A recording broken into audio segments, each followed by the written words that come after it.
Today on Meetup with Mac. Oh, the Da Vinci Code ties in with all kinds of conspiracy theories and spiritual concepts. You can usually find someone's motivation if you follow the money.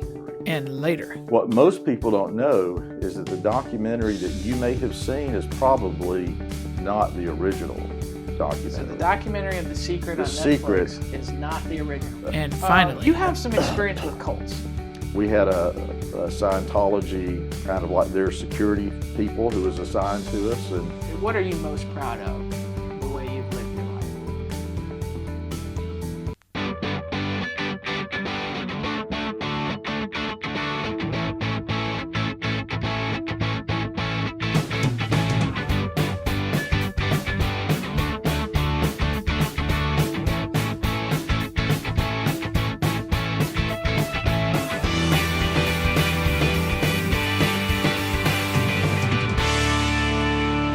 Hashtag all biz, baby. Yeah! For anybody that doesn't drink whiskey, it is shocking. And I think it shocked Tom, the artist. So yeah, I'm surprised he agreed to it. Yeah, I'd love for you to do whiskeys though. That'd be fun. We'll do that after and see. And all right. Well, Bob, this is really interesting to have you. You've been a client for years, but we're more friends. And I remember the first time we met, we talked forever. Could you introduce who you are and what you do? How would you describe yourself to people? Oh gosh, that's a hard thing to do. I wear a lot of different hats, but right now, I'm certainly a husband, a dad. Got 2 kids, just about your age, in fact. But as far as work's concerned, I run a nonprofit called Crosswinds Foundation in Birmingham. In Birmingham, Alabama. That's correct. Started back in 2008, and we really started to deal with some of the cultural aspects that are developing, trends that are developing, particularly those that impact spirituality or religious beliefs. But from that, we've morphed into a lot of different directions. We have a segment of our organization that actually deals with veteran trauma, particularly post-traumatic stress disorder. I love that. Yeah, you've been a big part of that, helped us a lot through that. And moral injury, we've got another component that's actually is step-by-step golf, which puts on golf tournaments. So cool. Which is got tournaments for older folks called a Legends Cup. Basically retirees, and that's also in Birmingham. It's also located in Birmingham, but they play golf everywhere. They try to play some of the best golf countries in the country. Golf clubs rather in the country, and the guy that runs that, Todd Gober, does a great job organizing those events. Has a thing called the Joshua Cup that's really for kids. No kidding. I went out a couple of years ago. He asked if I'd come out and help out, and kind of be like a marshal, on the course. Yeah. And I'm out there looking at these 12-year-olds hit the ball, and I'm thinking, man, dude, I would not play any of those. It would be embarrassing to have to come up and I wouldn't want to drive behind any of them, So, but anyway, that's a great thing. We've got a couple of guys in Romania that actually work for us. One's a president of a Bible college over there, and the other's the president of a seminary. Wow. And they've been a big part of our team for almost since the inception of what we've been doing. So, we've got a lot of diversity, a variety of things out there that really Crosswinds was started to not only be what I felt like I was supposed to be in the nonprofit world, but to help others. If somebody came along and said, hey, I've got an idea to do this, I think it would have a positive impact. And if it kind of fit what we were doing and we could help them in some way. And that's how we really got into military and golf and some of the other things that we have. Were those passions of yours before you made them a part of Crosswinds? Did you kind of tie in some of your or was it just random? No, you could say random. I always like to say I think it's a God thing. Yes. It wasn't like if you had for the military, for example, when I'd started Crosswinds in 2008, if somebody said, hey, I guess you envision yourself having a big military ministry one day, and I said, no, don't envision that at all. Not any interest that I have. I don't see anything. And, I love that. And suddenly, what I did have envisioned is developing a media component. So very quickly after that, I started what I named called Front Porch Media. And the reason for the name is just going back to old days. Used to the way you communicated was on the front porch. So I kind of think of the internet today as the front porch. Video today is the front porch. Mm-hmm. That's where people congregate, where they share ideas. Mm-hmm. I love that name. That's so cool. That's the meaning behind the name. So when it came time to develop a documentary, a film. Mm-hmm. Now, don't be humble either. I mean, these are movies that you created. Well, you had private showings at the theaters up at, I mean, Carmike's were packed. It was I'm so jealous because I love movies. Well, I appreciate that. And they're so well done. But, really, it was kind of self-serving.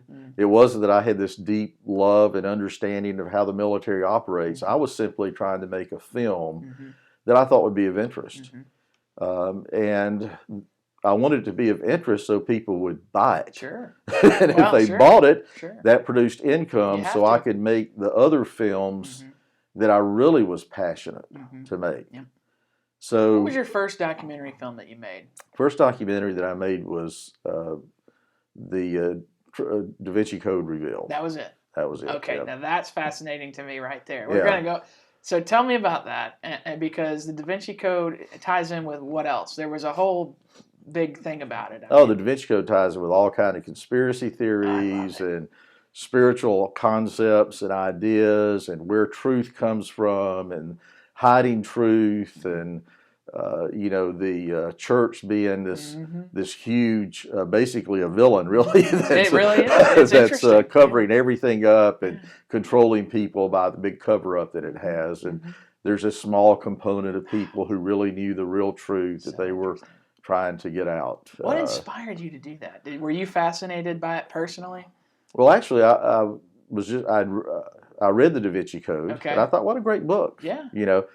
But the thing that got me is the author, Dan Brown, kept going on television and saying that the book is based on truth. Everything in it is truth, and he's just put it into a novel format. And, you might say I called BS on that. It wasn't rooted in truth. It wasn't based on truth.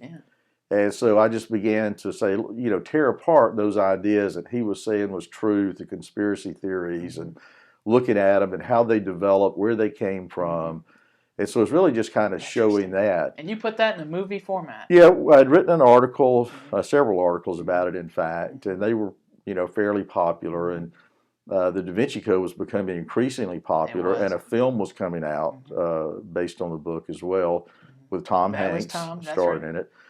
And they had a follow-up, didn't they? Oh, yeah. Yeah. There you go. Was a big 2 deal. more follow-ups to it, to his other books. Yeah.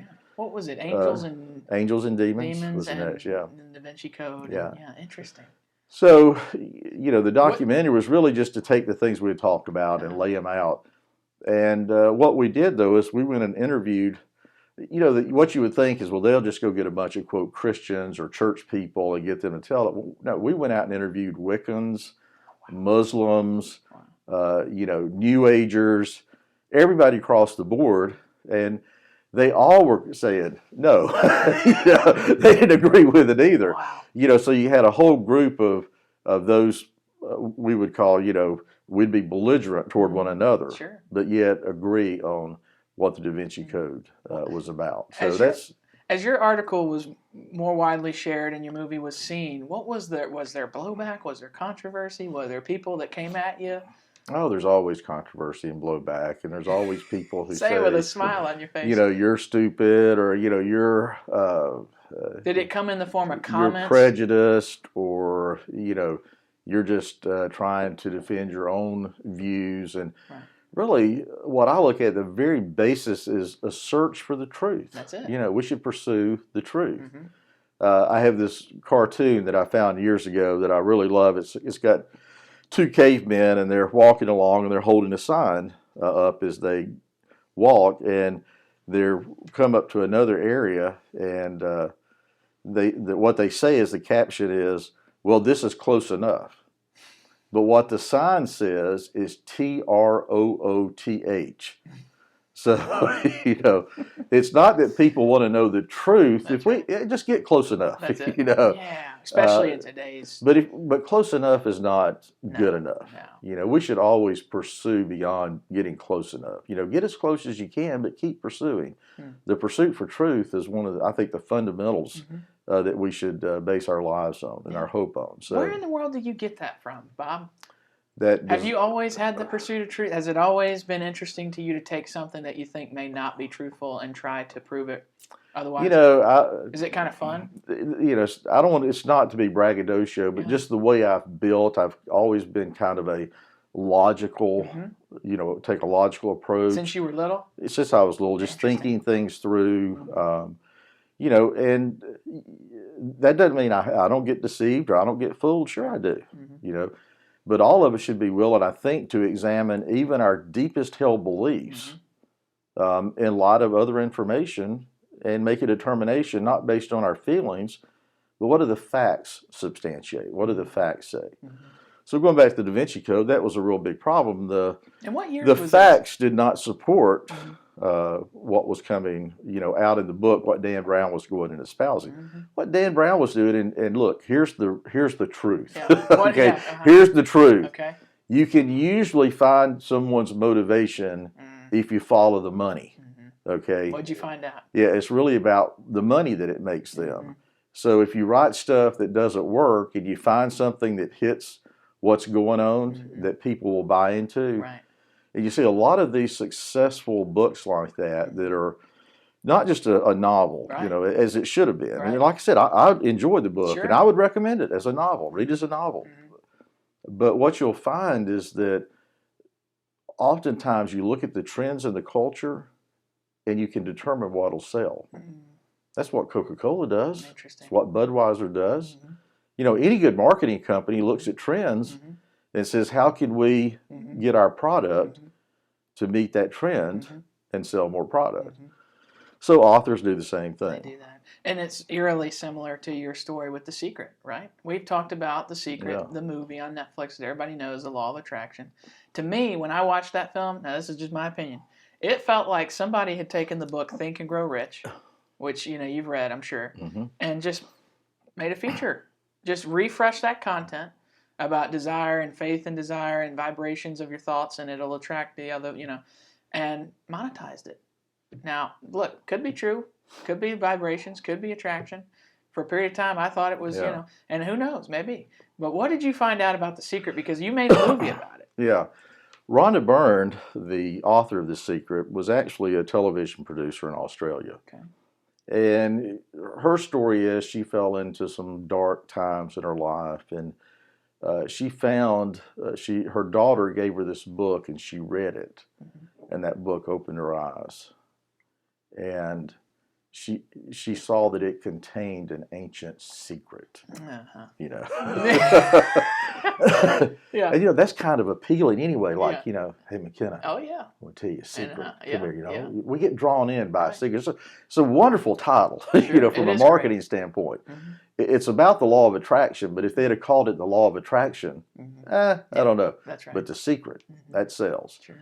So she began to study this quote secret, and she saw that it had been practiced throughout the ages, that you can find it through every culture. You know, there's been this one segment of people who believed it, who knew it, who understood it, and who practiced this law of attraction, you know.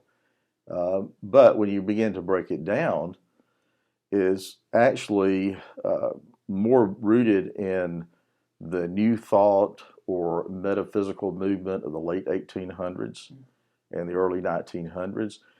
And in fact, and in a book that we wrote, we walk you through all of this. And what was it called? It's called The Truth Behind the Secret. Okay. And can they find that somewhere, the viewers? I think it's out of print, but you can still get it. You can contact me for sure. I've got a few copies Crosswinds Foundation. Crosswinds Foundation. Yep. You can go to crosswindstore.org and pick it up there.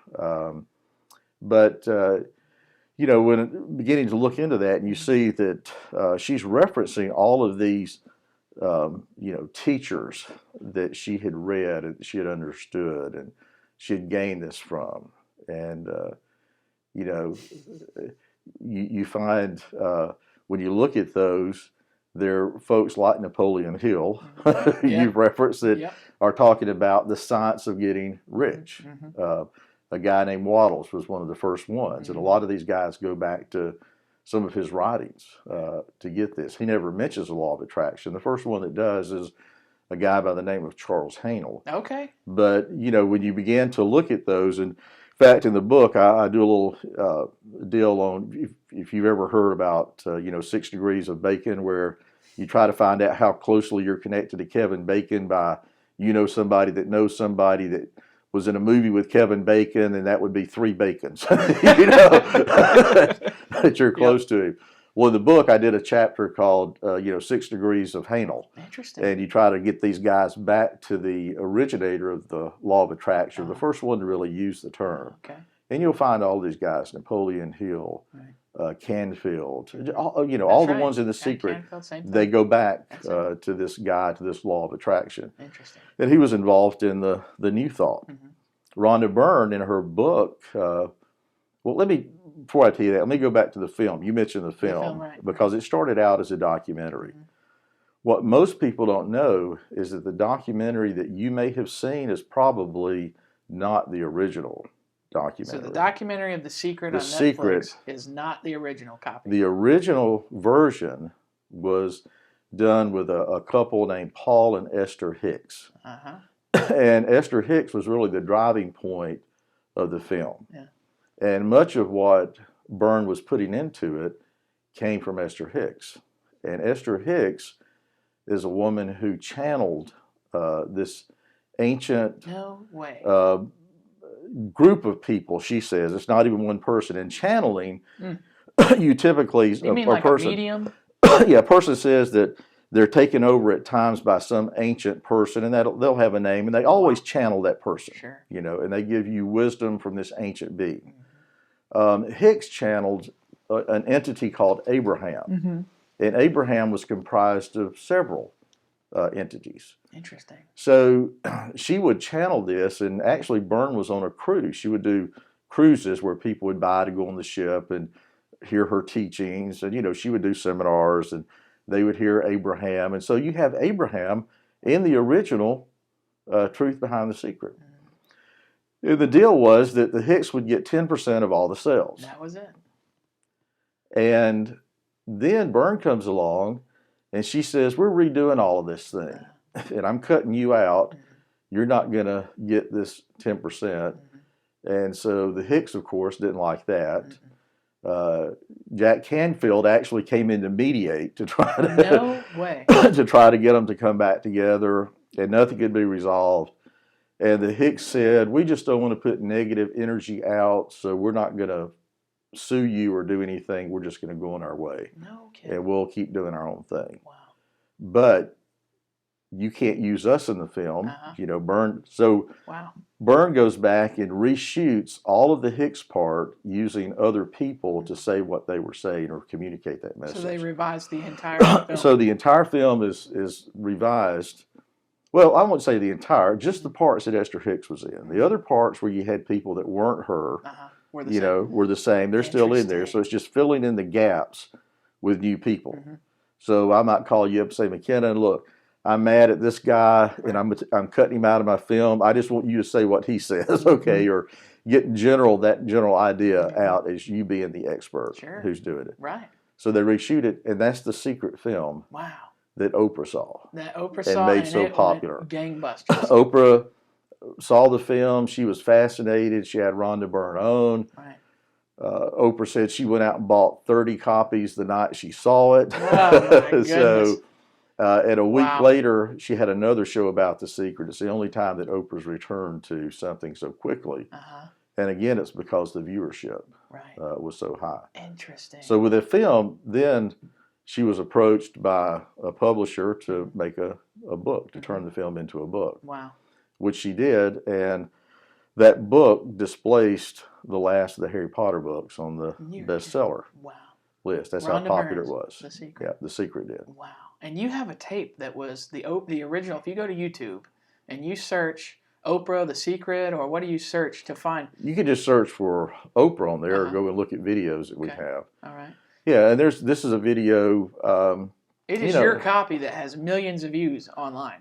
Yeah, and Actually, a lot of people have picked it up and put it on their own. They've They've redone it. so you're not getting credit. But, yeah, but that's, I mean, Sure. really, it's Oprah's show. I That's just right. happened to record Oprah's show Wow. and pulled a clip out of it. Unreal. Because Oprah began to turn into what was called the New Age Yes. back in the early 90s, late 80s. And so because of this new, quote, found spirituality or truth that yeah. she had, Yep. her show was heavy with New Age teachers, people whose books she was reading. She would have them come on and talk about it. So for me, it's pretty much like, you know, back in those days, you had the VCR. So you'd set the VCR to record the Oprah show and just couldn't wait to see what was on it because you knew, you know, probably 2 out of 10 times you'd have some good stuff on there. So I just began compiling. Come on, give her a little more credit. I began compiling. Well, I'm talking about as far as New Age because she still did her other shows as well. Yeah. Was Wayne Dyer coming on at that time? Yeah, Wayne Dyer was there? on Okay. at that time. You know, I mean, it was a who's who of the New Age. So and she was very open about that. Yeah. So the clip you're referring to is later on when actually there was she was doing a show with a bunch of a New Age panel, and there were some Christians in the audience. And, you know, one of the Christians stood up and challenged her and said, you can't just say there's not one way to God. Right. And she said, I'm saying there are many ways to what you call God. Okay. The problem is Oprah can believe whatever she wants to. But when you identify as a Christian and espouse these non-Christian views, you know, that doesn't mix well. That's correct. You know, just say what you are. And the problem that we have is that, particularly with New Agers, they want to walk in the Christian world and say that they're Christian believers. But yet they don't want to, you know, hold to the Christian beliefs and values. Yeah. And, you know, really the one thing that all Christians agree on, you know, you'll hear all the time, well, you know, there's all kind of views. You have this Methodist, Baptist, Presbyterian, you got, you know, all kind of denominations. Well, what makes all of these denominations Christian is they all agree on the essentials of the Christian faith, which is who Jesus is, and that the only way to God is through Jesus Christ. All Christian denominations agree on that. So when you step outside of that, now it's non-Christian. You know, that's really bottom line how you distinguish as a group as Christian or not, is how do they view Jesus and what, as believers, we call the gospel or how a person gets to God. So Oprah she calls herself a Christian, but yet she continues to say there are many paths to God. And what's really amazing is, look, Oprah does great deeds and great works, and she helps a lot of people, and she's to be commended for that. But because of that, many in the Christian community don't want to label her not a Christian. That's right. You know, they don't want. It's almost like, don't fool me with the facts. Yep.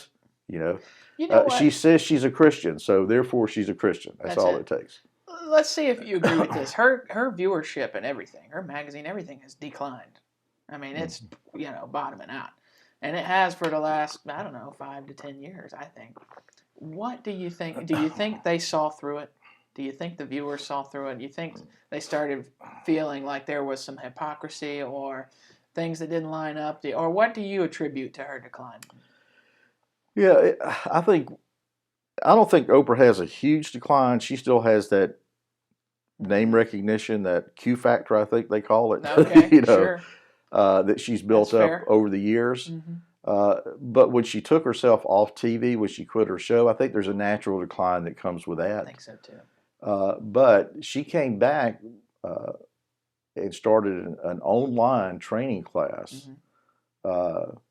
with a new ager, Eckhart Tolle, and she had millions and millions and millions of people who were participating in that online teaching series and buying the book and buying the materials. Recently. So this was like right when she went off. That's how she came back. It's been probably 10 years or so ago. Yeah. But just, you know, phenomenal success. Wow. And then, of course, she started her own network. And in one interview, she said the purpose for starting that network is so, she could explore the spirituality and all. So she's very open about it, what her beliefs and her views are. She just wants to tag it as Christians. At a church one time, they asked me to come and speak on Oprah Winfrey, and they said, "Look, we want you to stand out in the lobby." they had this sign that they had made that said, "Oprah Winfrey is not a Christian, I think," or "Is Oprah a Christian?" or something like that, Wow. And they wanted me to stand by this sign as people came in, No kidding. And which I thought was kind of weird, but I was out there standing. So this lady walks by me, and she's really well dressed. I can remember it's just very nicely dressed and all, and she's coming towards me. I can see as she's approaching me, she's getting kind of slowing down, and I can see she's focused on that sign, and she's reading that sign, and you can just see the wheels turning that she's thinking, and she passes by. She doesn't say anything, and then she gets about 5 feet past. I'm kind of watching her, and she stops, and then she walks backwards, back to where I am, and she looks at me, and she says, "You better not be talking about Oprah." No kidding. And I said, "Well, you think Oprah's a Christian?" Wow. And she said, "Yes, Oprah's Christian. You better not say anything bad about Oprah. Oprah is a Christian." And I said, "Well, what if you heard Oprah say that Jesus is not the only way to God, that there's many ways to God? As a Christian, do you think that is in line with what you believe as a Christian?" Good for you. And she said, "Oprah would never say that." Oh, would she not? I said, "Well, what if I play you a video where you see Oprah say that?" Yep. Oprah wouldn't say that. Yep. I wouldn't even look at it. Yep. Oprah wouldn't say it. See, it's that I've already got my beliefs about Oprah. I don't want to be confused by the fact. I'm not asking you to stop thinking Oprah's a good person. That's right. I'm not asking you to stop thinking that Oprah does a lot of good things. Right. Why, if you knew Oprah, I'm not even saying don't be Oprah's friend. That's right. I'm simply saying don't keep saying Oprah's a Christian to other people. That's your only beef with Oprah. When it doesn't match up. You like Oprah. I pray for Oprah. There's no. I hope Oprah becomes a Christian one day. That would be a tremendous thing. Sure. But don't call it Christianity. Right. This is what you get. A lot of times when you do something like I'm doing, people say you're just closed-minded. No. Well, if I were saying, we got to get rid of Oprah, Oprah can't be on TV, I would get that, but I'm not saying that at all. No. I'm simply saying that as a Christian, I would like to be represented well by other people who claim to be Christians. I love it. Just on this point right here. All right, we're back. It's so nice to have you here. We've always done talks privately in your office, and we talk for hours, and I'm so glad we're finally recording it. Yeah, I don't know if anybody wants to hear hours of us Oh, talking. come on. I don't think they want to hear me talk. You have some experience with cults. Right. How did it start, and what's the experience? Yeah, a friend of mine was involved in an organization called Watchman Fellowship. Okay. Long time ago. Which you have lots of great articles on, by the way. If you Google it comes up Watchman. Well, I appreciate that. Mm-hmm. But he was involved here locally. At that time, they had organizations in 5 or 6 different states, I think. And I was working out in the business world. I was in insurance. Were you? Yeah. Oh, okay. And so, I was a claims adjuster at the time. Yeah. So we were friends. And he said, "Hey, would you come and be on our board, local board here and help out?" I said, "Sure." So I did that for several years. And then I just had a real sense that, God was leading me to do something, what people would call ministry-wise, or to be in it. And, I sat down with him. We were having lunch one day, and I was going to talk to him about maybe joining and, coming in on a regular basis and helping out. Mm-hmm. And we were sitting eating lunch, and he said, "Hey, have you ever thought about being part of what we're doing here? I could really use you to do certain things." And I said, "Well, that's pretty amazing. That's what I'm here to talk to you about." So through that, I got on staff with him. Mm-hmm. And so we had, I was there probably 6, 7, 8 years. Mm-hmm. And he moved on to start something else, and so I became the new director of the Alabama office here, and so I ended up being there for 15 years. And the whole focus of that organization was on was called cult apologetics, or defending the faith. it's been said that the feeding ground of the cults is the church. And that's true because you have to understand back in the early 1900s and on, the groups that really became large and developing, like the Jehovah's Witnesses and the Mormon Church, they were sects or offshoots of the Christian church.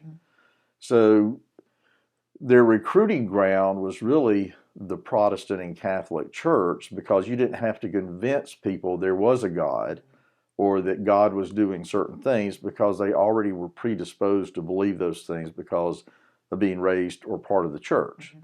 If you started with a non-church person, you've got to convince them there's God, and then you've got to move on to all your weird theological beliefs that you hold to as well. So that's why it said they're the feeding ground of the church.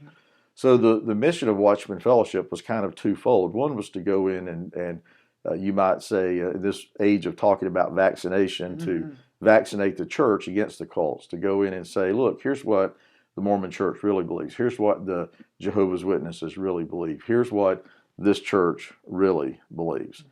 But the other part of it is actually the dialogue with members of those churches and share the truth with them, or to help them understand, because many of them really thought that they were in the quote truth, that this was a Christian church. And so they had to, you've got to say, well, here's what the Christian church believes, here's what your church believes. Whether your church is right or wrong is not really the issue at this moment. You just can't say it's the same as this church, what they believe. It's something different, okay? And once you can come to that point, that this is different, then you can make the decision now which one is true, because they can't both be true. Did you ever get in hot water for doing that and for telling the truth about other churches and to church members? And did people threaten you? Did you get tracked down and spied on or anything like that? I'm sure some of it may have happened that I didn't know about. Some of it happened that I do know about. We had a Scientology, kind of like their security people, who was assigned to us, and she would drop in periodically. She lived in Atlanta, but she would come visit me just to give me materials and try to about Scientology. Yeah, about Scientology, and talk to me about, hey, we're good guys, and that kind of thing. But nothing threatening that came about. So no Leah Remini. No, because I wasn't part of Scientology. That's right. That's right. Now, Scientologist or Scientology did go after opposers who weren't Scientologists and sue or litigate. The way that they handled their detractors was through the court system. They felt like they could crush you through the courts because they'd exhaust your money supply, and eventually you'd have to go away. And they did that to Watchman. In fact, really? Right before I came on staff, they had sued Watchman. Wow. And it's the first time they had tried a Christian group, and what they didn't understand is that actually helped a Christian organization, because now Christians start pouring money in to help with the defense fund. So and, it helped Watchmen. Lawyers coming in offering their services and all, and so they just backed off. They said, "Well, this is not going to work." So, that would be the closest that ministry had experienced. Now, back when the Heaven's Gate people, committed suicide. Do you remember those guys? They were watching the Hale-Bopp comet and believed there was a flying saucer behind it that was coming to take them up, and had committed suicide. Doesn't know, they can Google Heaven's Gate. Yeah. About what time you can get Heaven's Gate. You can Google that. That was back in the early 90s. And how'd they all commit suicide? Poison Jello, or pudding. Yeah. Wow. Yeah, they were all dressed alike, had same tennis shoes, and so I remember I was sitting at home watching TV, and this news break came in about these people, committing suicide, and I was thinking, well, I'll be getting some calls about this tomorrow. So I'll go into the office early and bone up a little bit. So I got to the office early the next morning and went on the Heaven's Gate website just to read a little bit about them and see what they were like. And as I read it, I kept saying, this really sounds familiar. I mean, this is a pretty obscure group. Mhm. This is a group that basically stayed in seclusion. No kidding. They were website designers by trade. No That's how. way. Yeah, that's so you can relate That's to not them. a good omen. You can. So they're sitting out there in Rancho Santa Fe, California, developing websites to fund Unbelievable. themselves, and Goodness. but like I said, pretty much staying in seclusion. But as I'm reading, I kept saying, "This sounds so familiar to me. Why would I know this?" Mm-hmm. And then as I kept reading, I thought, I met some of this group. Wow. And as I thought about it, I said, I met them at the Homewood Library. You met some Heaven's Gate members. Yeah, at the Homewood Library, At the Homewood of Library. all places. And what was the interaction like? Well, I was actually at a little seminar they were putting on. No kidding. And I was writing an article at the time on UFOs. Oh, golly. And so I was in one of the local New Age shops, just kind of seeing what was out there, what was available. I noticed that they had a flyer for this UFO meeting at the Homewood Library. I thought, man, I might get a little local background for this story I'm doing on UFOs. So I go thinking I'm going to sit down with a bunch of nerdy young guys, that are going to be from Homewood who'll be sharing their stories about UFOs and things. I saw a UFO. And instead, I get there and there's this panel of 3 people who were talking about the upper level, the next level, and sharing all of this weird stuff that this group that they're part of. And what happened is, it was so crazy that I'd been sitting there taking notes, and when I got back to the office, I gave them to my secretary, and I said, "Just file this. This is so crazy.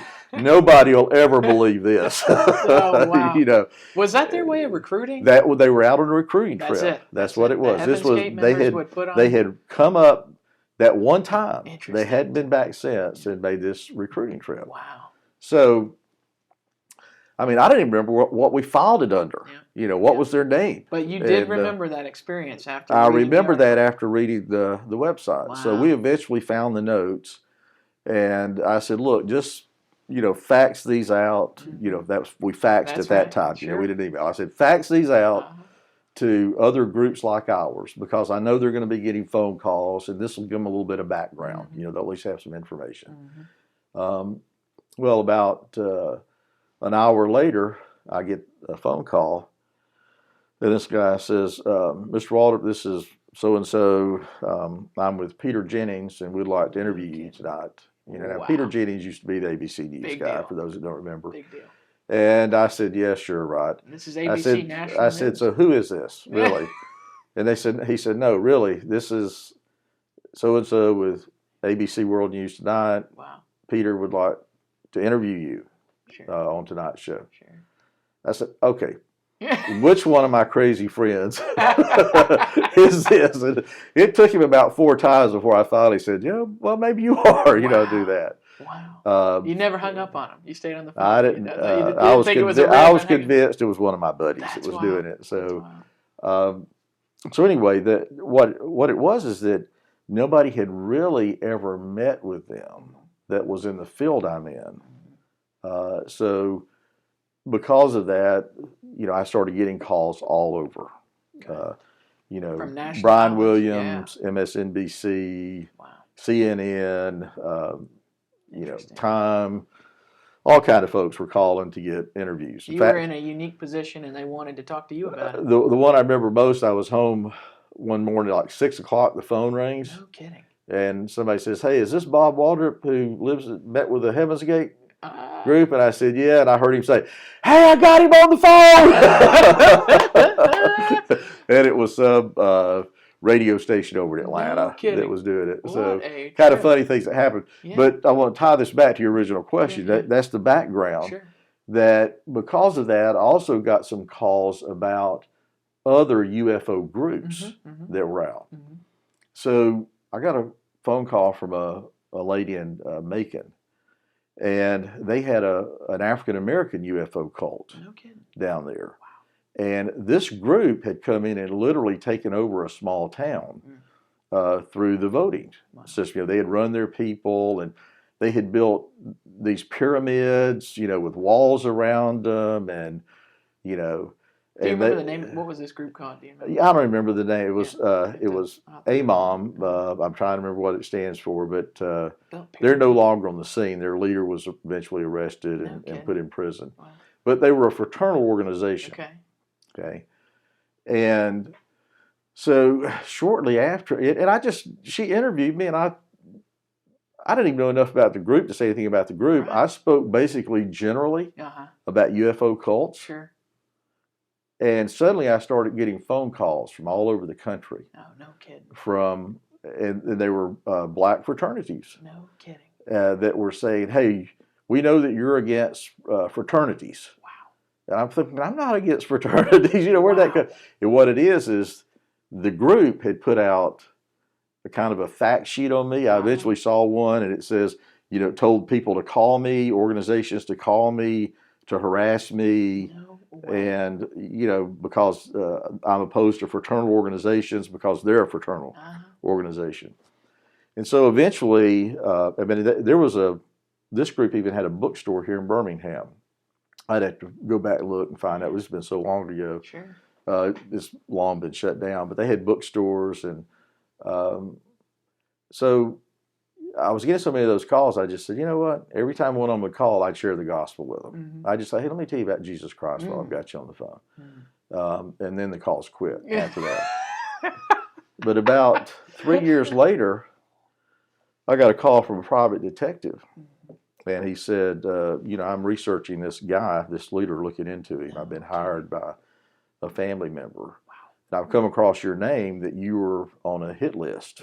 Wow. That they had. I'm like, what? Being threatened by cults. So that's the closest to a threat. You're on a hit list of a But cult. I didn't even know about it at the time, and I'm sure it was probably just more of that propaganda type stuff. A UFO cult of all But by that time, they were on the wane and disappearing.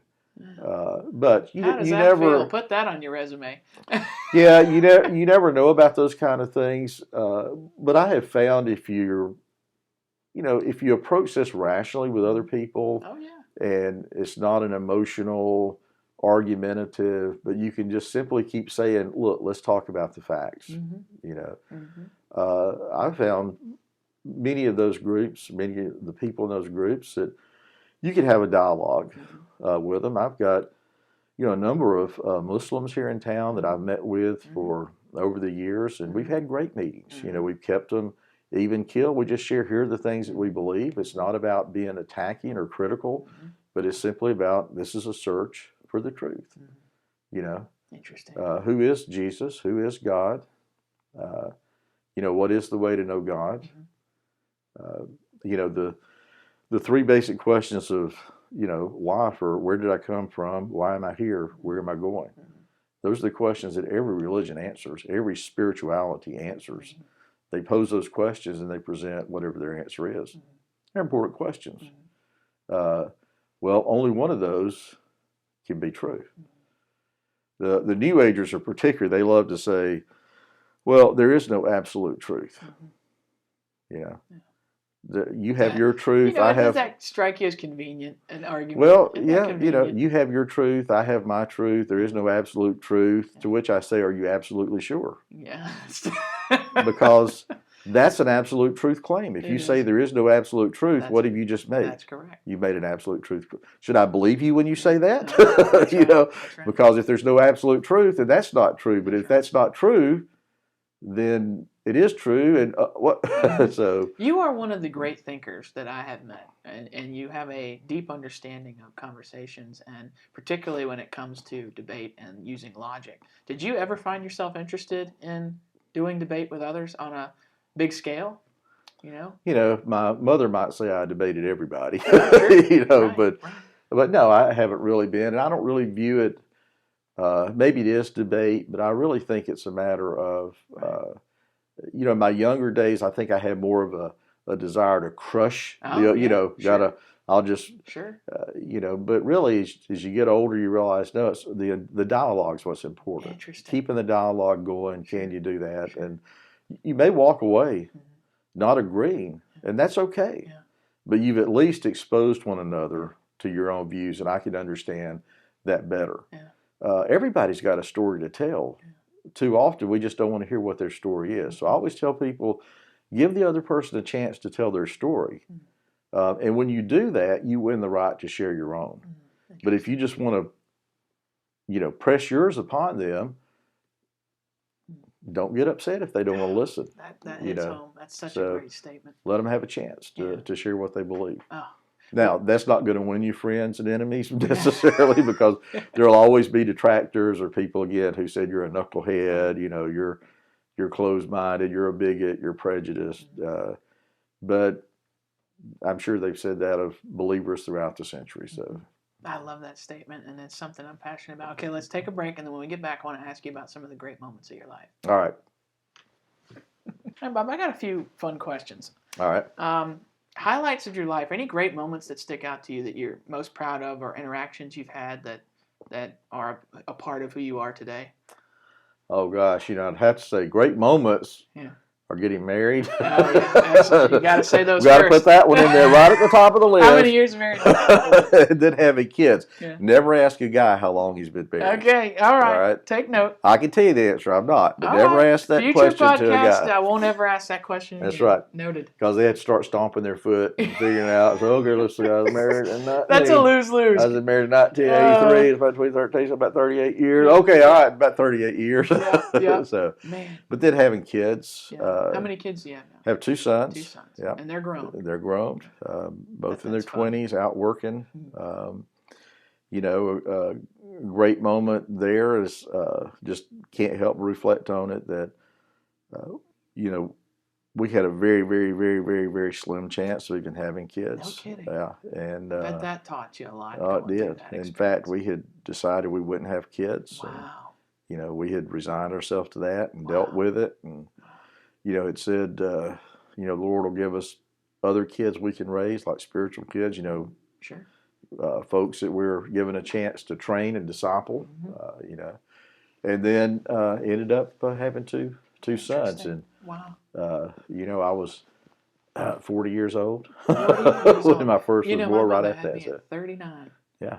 She was 39. Well, and my mother was 38 when I was 38. born, so it's kind of replicating that. Wow. But they told me I was going to be a monster. I told her to get an abortion for her whole 9 months.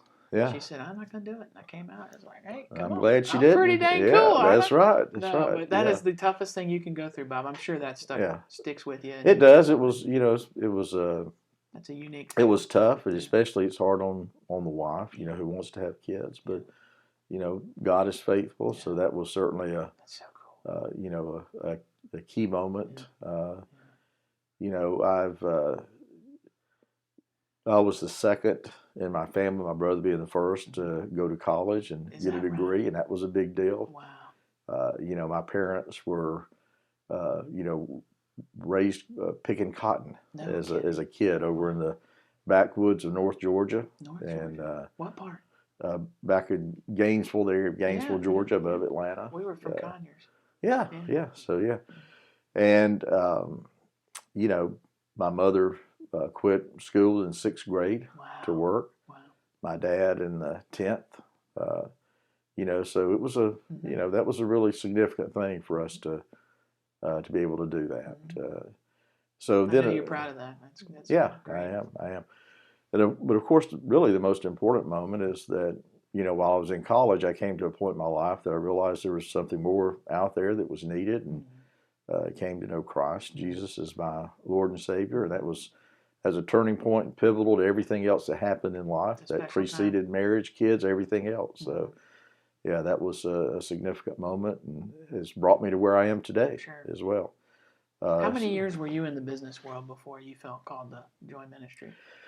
Yeah, I was actually in the business world I did a 3-year stint driving a Coca-Cola truck, of all things, when I got out of college. Wow. Yep. And then I was 15 years in insurance. Okay. So you I had was a good period of time. Yeah. I was about right before my kid was born, my son. Unreal. So I was about 38. Has your time in ministry now equaled or exceeded that time in the business? I think, right? Wouldn't you have been in ministry more than 20 years now? Yeah. Mm-hmm. It has. And has that been rewarding? It has been rewarding. In fact, I'll say all the time, I don't think we ought to let people go in ministry unless they worked in the business world or worked in a shop or had some kind of trade or done something for 5 years or more.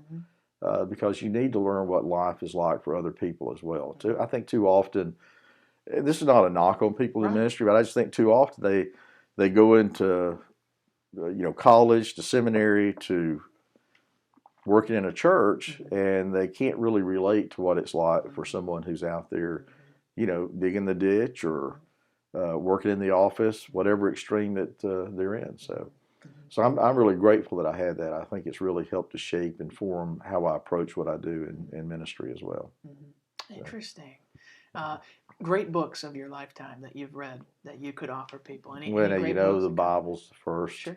It's a great. Matter of fact, that's funny you bring that up. I don't have it here. I put it on my shelf earlier. Cleaned my desk off for you. But 2 Samuel, I'm going from front to the end, and I'm just gotten through 1 Samuel, entering 2 Samuel. Yeah. I've never actually gone from front to back, but people think Game of Thrones is interesting. They ought to read the Bible. Yeah. Oh, yeah. It's all that and more. It is twice the entertainment that Game of Thrones was. Yeah. I'm a pretty avid reader. I started as a young kid reading comic books. It was it for you, comics. Yeah. And don't you have a great collection? Oh, yeah. I probably got... 35,000, 40,000. You'll have to send me a picture. Comics that I've saved since a little kid. I have many of the same comics that I had as a kid when I was a 6-year-old. And, cool. At the time, my dad would give us things like you wouldn't even recognize, Little Lulu and Sad Sack. And, never heard. Yeah. The old Casper the Friendly Ghost, Wendy the Witch, those kind of things. And then I bought had the first, this new group came out, Marvel Comics, and they had this Spider-Man and the X-Men, and so I had that first issue of Spider-Man that's worth so much money now, but I don't have it. Oh, golly. I remember as a kid, I'd lay there and I'd read those comics as I was going to sleep, and I'd drop them on the floor beside the bed, and my mother would say, "Oh, those comics picked up," every morning. So finally she said, "If you don't pick those comics up, I'm going to throw them away." And sure enough, she did. And one of the ones she threw away was Spider-Man 1. As much as that grieved me, it was just a comic then. Yeah. Now when I think about how much it's worth. I wonder what that was. And while she was alive, I would remind her often. Every time I would see the current value of Spider-Man 1, I'd say, "Let me tell you how much that comic you threw away is worth right now." What is that value? I don't even know why. I don't want to know anymore. I don't even look brutal. at it. I shouldn't even ask. So, awful. But that got me to reading. So, of course, I moved What's your favorite kind of books.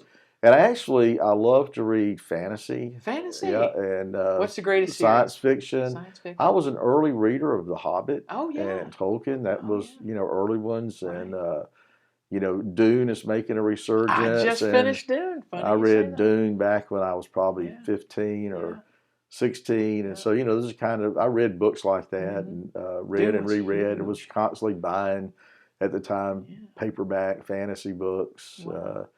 To read. I love history. I was a history major in college. That's such an important major. That's a great choice. So it's a great choice if you're not planning on working. I've always heard, years ago, there's a real estate agent that told me that he was going into sales. He wanted to sell real estate, and he studied history as his major in college so that he could learn about the most successful people. And he thought that he could pull more information from learning about successful people than he could a business course. And I've always found that very interesting. Yeah. Well, he had a plan, apparently. You must have gotten out of college and not had much going. I just love history. Coca-Cola truck's fun. I loved history, so I chose history as a major, and I also, drew a lot and painted a lot. Did you? So do you still? Every once in a while, but not very often. So. You play any music? I do play the guitar. Right. So, but I went to Jacksonville State University, which at the time didn't have an art major. I would have majored in art, but cool. So they just had a minor. So I minored in art, majored in history. Two things that, in the scope of life, really don't offer anybody anything as far as a job. When you say, "Now, what are you going to do with that history degree?" Just as a standalone, I got a history degree, so. Right. It is tough. When I was about my junior year, I started thinking, I'm going to have to figure out something to do with this history degree. And really the only option was teaching. So I went into secondary education. No kidding. And got my degree, in that. And then stuck around and worked on my master's there. Then finally had to go to work. And, I just really, when you get out of college, and I graduated in 3.5 years. So I was about the age of people I'd be teaching in high school. You were sharp. And I didn't think about, That's I'm gonna do something else first. Yeah. So I'll never forget. I came home and I was living with my parents, and I was having a great time, watching TV and reading comic books, and I'll never forget. My mother walked in one day and she said, nobody's going to come up to that door and offer you a job. Sounds like what Mom said to my brother. I knew that meant I better get a job. Yeah, so sure. I ended up at Coca-Cola. That was it. My brother had a friend who was one of the guys in charge of hiring. I went out there and did that for 3 years. Yeah. How about that? And then I had a friend that was working in insurance and said, hey, we're hiring people to train them. And so it was a way to get off the Coke truck. I was ready to get a coat and tie job. 3 years is plenty. Yeah. Sure. Yeah. So, Wow. So we ended up doing that. Yeah. Any great nonfiction books that have maybe besides the Bible or your faith that's helped you through life that you could recommend? It's a tough question. It's not that it's a question that may not have an answer for a lot of people. But for me, I just read for pleasure. Yeah. There are books that I love to read and read over. Yeah. Did you like the Harry Potter series? I did like the Harry Potter series. I'm enjoying that. Yeah, I really did. I'll tell you a little funny story about that. The way I encountered Harry Potter was I was in my office, and this lady, where the phone rings, this lady's on the phone, and she says, "Bob, we've got to do something about Harry Potter." No kidding. And I said, "What? Oh, well, yeah. I thought Harry Potter was in danger of some kind. I didn't know who Harry Potter was. I'm thinking, this is somebody calling me. There's a person she knows named Harry Potter. They're in jail or something's happened to them. And, series, yeah. I've got to, what do we need to do? What can I do to help?" And then she starts telling me this story of Harry. And I said, "Now, wait a minute. Hold on. Let me make sure I understand what you're saying. You're telling me what she wanted to do was, I think, again, it was Homewood. It might have been Hoover. But one of the school systems had the Harry Potter book in the school library. And her and some other friends had gone and said, we've got to get Harry Potter out of the library. No kidding. Yeah, can't have that. Wow. And she said it's got witches in it, Yeah. and they're doing spells, and teaches you how to do magic. And I said, well, that really doesn't sound good, but why don't we do this? Let me get the book and read it. Yeah. And then after I read it, let's get together and talk about it. So I got the book and read it, and it's such a creative, it was wild, fascinatingly well done book. Yeah. Great storyline. I agree. So I called her up and I said, okay, I've read the book. Let's get together. And so she came into the office with her and about 3 other ladies that were on this rampage to get Harry Potter out of the library. And I said, okay, I'm going to pretend to be the school superintendent. And you pitch to me why I should not have Harry Potter in the school libraries.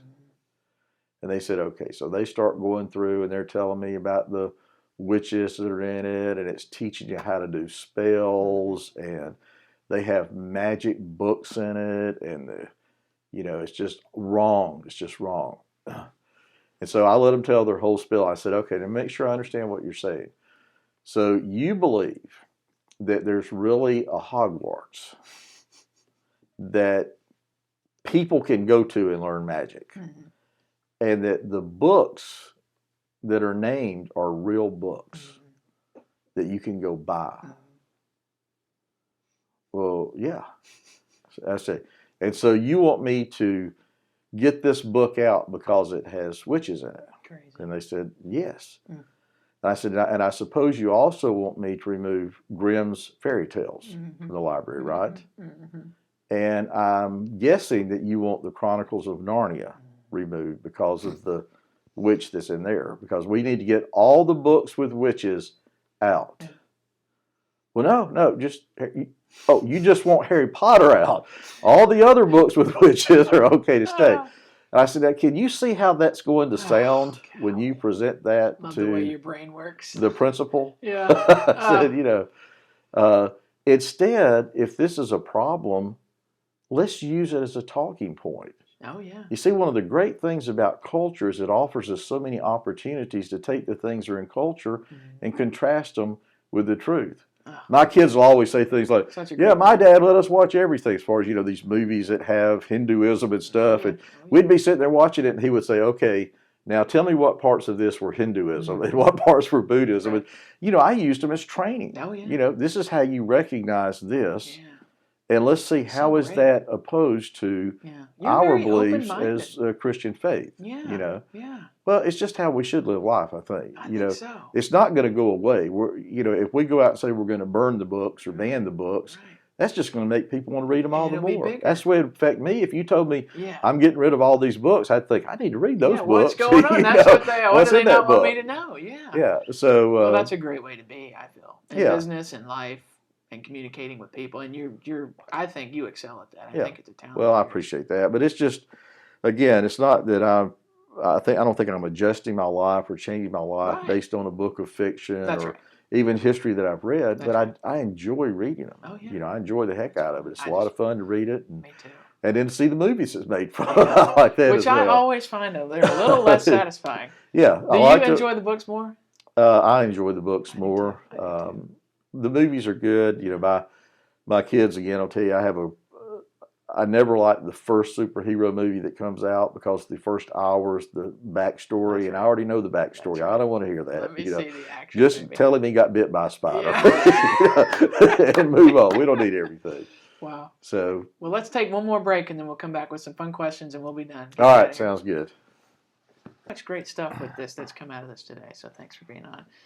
Okay, Bob, I want to ask you about right now, currently, where the world is. What interests you most at this moment in your life? What are you into right now? Any hobbies, anything that you've learned recently or that you want to share?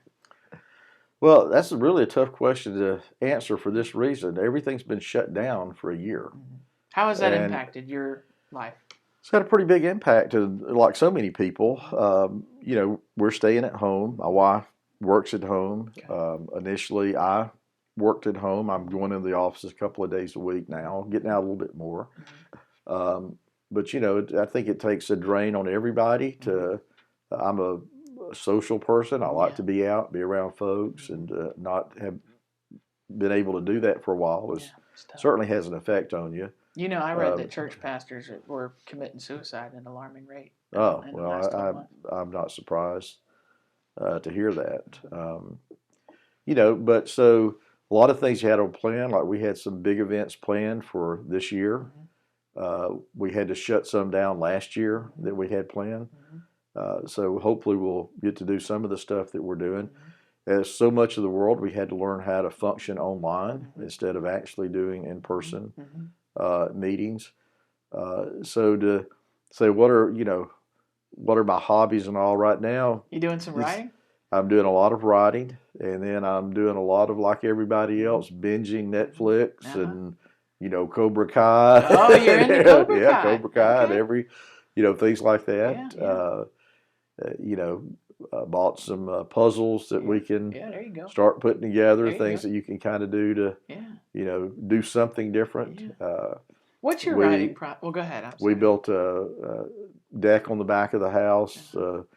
Like so many people are doing home projects right now, so we jumped in and so we put an enclosed deck screened in, and can't wait for the weather to get warm and get out. That'll be a hobby. Yeah. But a lifestyle out there. That's great. And so our old deck had just literally collapsed. So for the last couple of years, I hadn't been able to. I love to grill out. Oh, yeah. So what's your favorite thing to grill? What's your specialty? Well, I typically do steaks and hamburgers and pork chops, that kind of thing. But since we got the deck built and I got my grill back, I tried a Boston butt for the first time. I got a little smoker compartment to put on my grill, and man, It was great. Wow. I had to brag on myself. It was Wow. good. So Ooh. I plan on doing a lot more of that and honing those skills Wow. a little bit. I'm looking forward to trying a brisket. I did a brisket for the first time in next. December. Yeah. So, but so that'll be kind of like a hobby to do, something to do. That's fun. How long did you smoke yours? I smoked it. I put it on at 9 o'clock in the morning and took it off at 4. Oh yeah, good long. Yeah. Okay. Yeah. And then wrapped it in aluminum foil, let it sit for a little bit. Yeah. Rest an hour or two. Yep. Yeah. Oh my, well, that's tasty. And man. then dug in, and we ate a lot of it. Yeah. But what's kind of fascinating is, we've been like, again, a lot of people. We've started buying groceries where we just order them online, and we go to the grocery store and they bring them out and put them in your car, or Sam's. And so we're ordering this meat from Sam's and ordered this Boston butt. Well, the picture that you select, like we bought some pork chops and it showed 8 pork chops. They bring out this slab of like 30 pork chops. I mean, it was incredibly huge. So, we had to divide those up, freeze some of them. And the Boston butt that they brought out was like 14 pounds, which wasn't the size that. Wow. So I actually cut it in half to, cook it. I'd had to cook it a lot longer just as one butt that's in there. So that's, again, this is just, it's altered how we do everything. And I think we're all looking forward to getting back to some sense of normalcy, if we can ever remember what normalcy was, which goes back to your question. What am I doing? What are the hobbies? What are we looking forward to? That's a question to answer probably in 3 or 4 months. Hopefully, we can get out and start doing those things. I'm sure, like you, we love to go out and eat. That's just been curtailed. Miss it. All right. Well, some fun questions, and I'll get you out of here. Yeah. How do you like your steak cooked?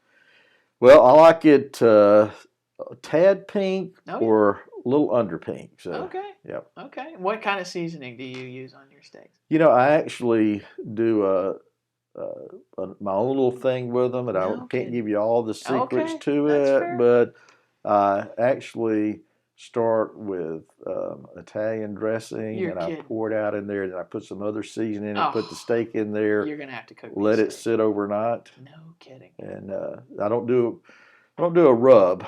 Man, you got the secrets. Okay. Yep. Well, that's the true secret right there. We need to write a book about that. Right. I asked James Finn about ice cream. What's your favorite ice cream flavor? You eat ice cream? I do eat ice cream, and I'm either a chocolate chip or Oreo cookie guy. Yeah. That's going to be my go. I'll eat them all just about, but that's going to be my go-tos. Or if you can get one and put some swirls of some kind with caramel and chocolate, you better stop. And some little, you can put some little bits of chocolate chip types in there. I'll go for that as well. Cats or dogs, Bob? Do what now? Cats or dogs, Bob? Oh, dogs all the way. Big dog. Do you have any dogs? Not now. Okay. Nope. The dogs left with the kids. Yeah, sweet. So. Apple or Windows? Oh, I'm a Windows guy. Okay. All right. Yep. I was early on with Windows, and so I think what you start with is usually what you end up with. Now, you love movies as much as I do, don't you? I do love movies, yeah. And we've had a tough time during COVID getting good quality movies. Right? Oh, absolutely. So what do you think? It's a tough question. I hate movie questions because I never can decide. But any movie come to mind that you've seen recently that you enjoyed? Oh, well, the Wonder Woman movie. No kidding. You did like it. I did like it. Got a lot of criticism online. I know, but I thought it was well done. I liked it. It went back to her original big villain that she had. Right. And maybe it was just because we hadn't had anything fresh in so long that would do it. But it was refreshing just to see something. And to be able to sit home and watch it on HBO Max as it came out was a so a you're great a thing streamer. to do. Yeah, that's right. I like to go to the theater. I miss the theater. So you want theaters to come back? I want theaters to come back. I want to go sit in a theater with Me a nice, comfy recliner and get about 3 rows back in that recliner and drop it back and enjoy the film. I can't wait for that. Yeah, me too. Please, theaters, stay open. Yep. In fact, I've come this close a number of times to renting the theater for $99. If I do, I'll make you a guest. Come on, call me. How about that? They've got a great selection. I was looking at that yesterday. They have a wide selection. Big Lebowski was on there. I kind of want to see. One of my favorite films. You're kidding. I've seen. I can't even tell you how many times. Can I've we seen that. find some people to go and rent the thing? We'll split it. We'll find 10 people. Sure, I bet $10 we. a piece, and we'll watch Big Lebowski on the big screen. Yeah, I mean, I've watched it so many times. My kids gave it to me on DVD years ago because it's just. If I'm thumbing along and Big Lebowski's on, it doesn't matter where it is. I would pop kill it over there and start. I'll watch it. Me too. I would kill yeah. to see that in the movie theater. Yeah. That'd be cool. We might need to. They've that talked together. about doing the sequel to it. Is that right? Yeah. They need so to. hopefully they do. I love that. Come on. Well, Bob, this has been so much fun. What would you say? This is a personal question toward the end. Looking back at your life and the things you've done and the things you've been a part of, what are you most proud of? The way you've lived your life when it comes to be, you're not bragging. No, well, I'm not. I think I really think and this comes from just how I was raised. Say what you mean what you say. Be a man of your word. If you say you're going to step up and do something, step up and do it. It's important. Be somebody that people can count on. If you give your word, follow through. I think that's what people really look for. That's what I look for. That's the kind of folks I want to be around. You don't have to agree with me. You don't have to believe like me. But if you say something, mean it. Just follow through with that. Honesty, being ethical. I think that's the kind of things that I would hope if you talk to people who know me. I think most of them would say that I'm ethical.